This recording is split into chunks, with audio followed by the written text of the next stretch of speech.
the administration of Hoi An, the popular tourist city in the central province of Quang Nam, is preparing a code of conduct for tourists, having previously issued a set of rules and recommendations to residents and vendors inside the famous ancient town. The Code of Conduct for Residents and Business Owners in Hoi An Ancient Town, recognized as a UNESCO World Heritage Site since 1999, has been promulgated via a leaflet distributed to local residents and vendors earlier this year. The document consists of a list of do's and don'ts as well as various prohibitions for vendors and service providers. All are aimed at preserving the valuable architecture and culture of a busy regional trading port that dates back to the 15th century. For example, vendors inside the ancient town are advised to use environmentally friendly and traditional materials to decorate their place of business and to behave in a friendly and polite manner toward customers and tourists. Service providers should not occupy pavements or even the streets to display their goods, or use overly bright signs. As for the prohibitions,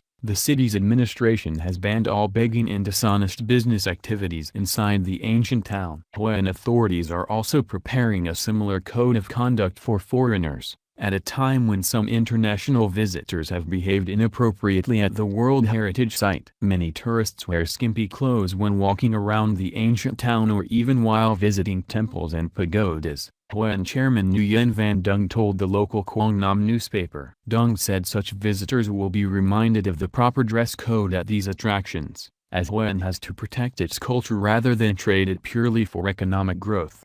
Quang Nam has reported an average growth in tourism numbers of 12% annually since 2000, according to Quang Nam newspaper. The central province welcomed 3.85 million visitors in 2015. And 3.3 million in the Jan-Sep period this year. Tourist arrivals in the 9-month period rose 11% on a year earlier, adding some VND $2.3 million into the province's budget, according to the newspaper. The Hoi An administration is one step ahead of their superiors in provincial administration, as an official code of conduct for tourists at the provincial level remains on paper only. We have to wait for an amendment to the law on tourism to be released, Din Hai, director of the provincial tourism department, said. Any regulations or sanctions to be established in the code of conduct must be in line with those of tourism law, which is being amended, he explained. My stance is that we should not be hasty,